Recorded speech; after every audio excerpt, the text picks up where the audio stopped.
आप सबने film Jurassic park के बारे में तो सुना ही होगा, या तो सुना होगा या देखा होगा। जब कभी भी डायनासोर्स की बात होती है तो अपने आप दिमाग हॉलीवुड में चला जाता है। लेकिन मध्य प्रदेश में भी डायनासोर्स का इतिहास कुछ कम पुराना नहीं है। नमस्कार, मैं सौरभ कुमार और आप देख रहे हैं आयुध।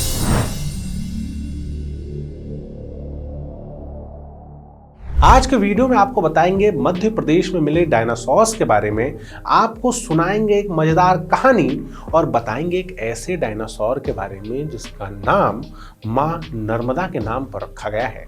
मध्य प्रदेश के धार जिले में साल 2011 में अनेक जीवाश्म अंडे मिले। ये अंडे डायनासोर्स के अंडे थे। इसके बाद इस इलाके का इसको एक रिजर्व पार्क घोषित कर दिया गया और नाम दिया गया डायनासोर फॉसिल नेशनल पार्क। यहाँ पर जो अंडे मिले थे वो 6.5 करोड़ साल पुराने। इसी इलाके में गांव आता है पांडल्या। कुछ साल पहले पांडल्या में डीयू से आए हुए कुछ साइंटिस्ट को कुछ विशेष प्रकार के अंडे मिले। ये अंडे खास थे क्योंकि इसमें डायनासोर्स के अंडे के अंदर भी अंडा मिला है। इस तरह का अंडा दुनिया में पहली बार मिला है। तो इसको देखने के बाद साइंटिफिक कम्युनिटी के अंदर एक बहुत बड़ा बवाल मच गया। लेकिन जब इधर ये सब कुछ हो रहा था तो बैकग्राउंड में भी एक कहानी चल रही थी। दरअसल धार जिले में जिसे साइंटिस्ट ने अंडा बताया उसे गांव के ग्रामीण, वहां रहने वाले जनजातीय समुदाय के लोग लोक देवता मानकर उसकी पूजा करते हैं। फॉसिल्स की अधिकता इतनी ज्यादा है कि गांव के लोगों को अपने खेतों में काम करते हुए ही वो फॉसिल्स मिल जाया करते थे। गांव के लोग उसको शुभ मानते थे और उसे खेत की मुंडेर पर स्थापित करके उसको भैरव मानकर उसका पूजन किया जाता था और मानते थे कि जिस खेत की मुंडेर पर ये रखा होता है वहां पे फसल बहुत अच्छी होती है। ग्रामीण बताते हैं कि आज से नहीं, कई वर्षों पहले से, सैकड़ों वर्षों पहले से उनके पूर्वज इसकी पूजा करते आए हैं। गांव में जो सबसे बड़ा भैरव की जो सबसे बड़ी आकृति थी उसे साइंटिस्ट अपने साथ उठा करके ले गए शोध करने के लिए। इसको लेकर ग्रामीणों में मच गया बवाल। ग्रामीण पहुंच गए कलेक्टर साहब के सामने और कहा कि देखिए, आप इसको डायनासोर का अंडा बताओ, आप इसको फॉसिल बताओ, हमारे लिए हमारे ग्राम देवता हैं और हमारे ग्राम देवता हमको वापस चाहिए। इसको लेकर धार जिले में अभी भी आंदोलन चल रहा है। कितनी खूबसूरत बात है कि वैज्ञानिकों को इतने लंबे समय के बाद पता चला कि इसके अंदर डायनासोर के अंडे हैं। लेकिन हमारे पूर्वजों को शायद किसी कारण से पहले से पता था कि इसके अंदर जो ऊर्जा है, इस पत्थर के अंदर जो चीज है वो विशेष है और इसीलिए उसकी पूजन की पद्धति शुरू हुई ताकि उसे संरक्षित रखा जा सके। खैर, आगे बढ़ते हैं।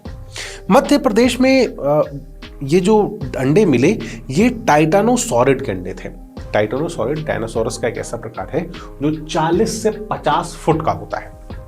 डायनासोर्स को लेकर आमतौर पर यह बात मानी जाती है कि वो मगरमच्छ और छिपकली के परिवार से आते हैं। लेकिन ये जो अंडे के अंदर अंडा मिलना है, ये प्रजनन की प्रक्रिया चिड़ियों में ज्यादा होती है, ना कि सरीसृप्स में या रेप्टाइल्स में।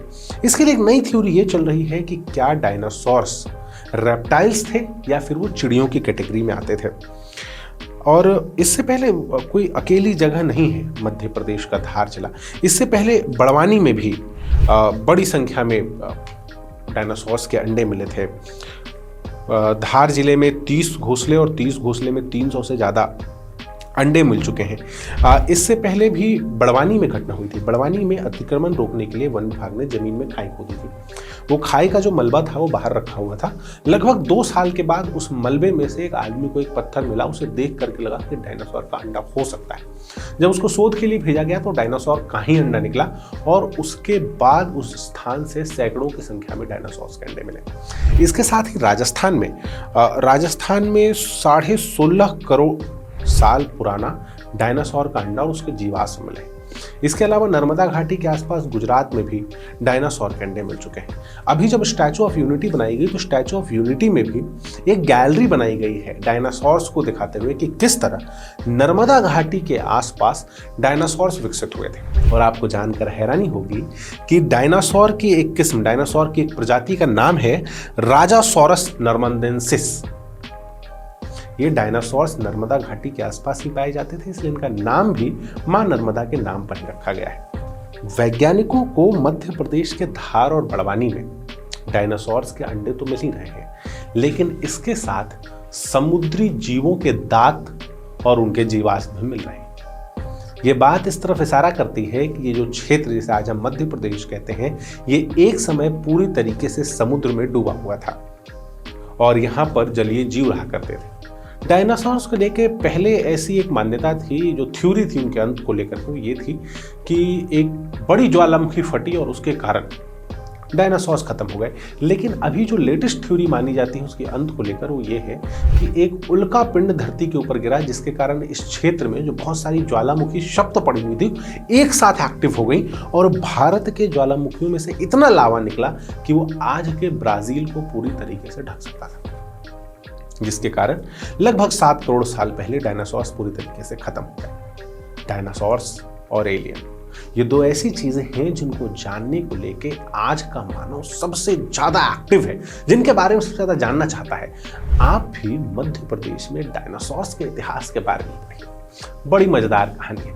अगर ये वीडियो अच्छा लगा तो हमारे चैनल को सब्सक्राइब कर लीजिए, हम इस तरह के वीडियोस आपके लिए लेकर आते रहते हैं। इसके साथ ही आप फेसबुक, ट्विटर और इंस्टाग्राम पर भी हमको फॉलो कर सकते हैं। आपका बहुत बहुत धन्यवाद।